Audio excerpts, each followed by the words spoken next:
बिस्मिल्लाहिर्रहमानिर्रहीम। प्यारे बहन भाइयों, अस्सलाम वालेकुम। उम्मीद करते हैं आप सब खैर खैरियत से होंगे। इब्नुल अरबी फरमाते हैं, एक बात याद रखना, अर्तगुल अपना राज अपने सीने में कैद रखोगे तो खुद भी चैन से रहोगे और तुम्हारा राज भी महफूज रहेगा। ज़ुबान का बोला दुनिया सुनती है और दिल का कहा अल्लाह सुनता है। देखना ये है कि हमने सफ़र में अल्लाह को अपने साथ मददगार बनाया है या नहीं। अगर हाँ तो हर मंजिल आसान हो जाएगी और अगर नहीं तो शैतान हमारे साथ मौजूद है। अल्लाह अपने नेक बंदों को ही आजमाता है। गुनाह से तौबा करना वाजिब है मगर गुनाह से बचना वाजिब तर है। कोई इंसान दुख उठाए बगैर सुख की कदर कैसे कर सकता है। मंजिल सब की अल्लाह है, मोहब्बत गम आजमाइश सफ़र का हिस्सा है। अगर तुम मूसा बनोगे तो अल्लाह ज़रूर किसी खज़र को तुम्हारी राह में भेजेगा। परेशानियाँ तो आती जाती हैं और आती जाती रहेंगी, तुम बस अल्लाह से उम्मीद मत हारना। एक बात याद रखना, अर्तगुल अपना राज अपने सीने में कैद रखोगे तो खुद भी चैन से रहोगे और तुम्हारा राज भी महफूज रहेगा। जो आंसू हम बहाते हैं वो हमारे दिलों के बागात को पानी देते हैं।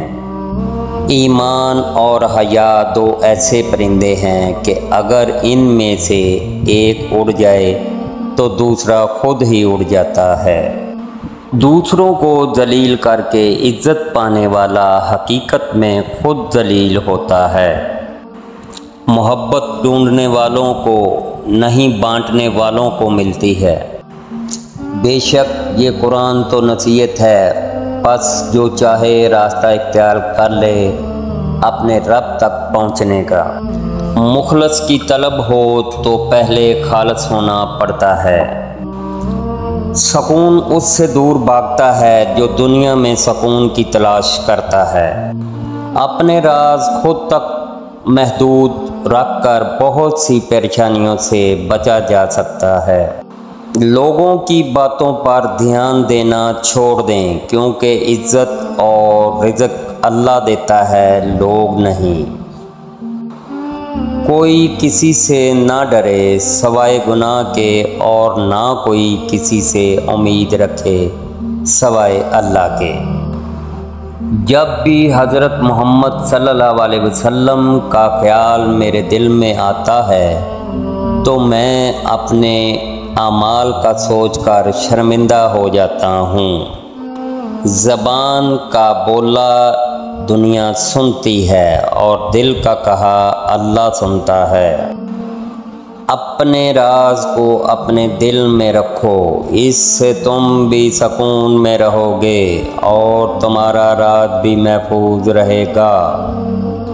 इंसान की हिफाजत दरअसल उसकी मौत का मुकर्रर वक़्त करता है।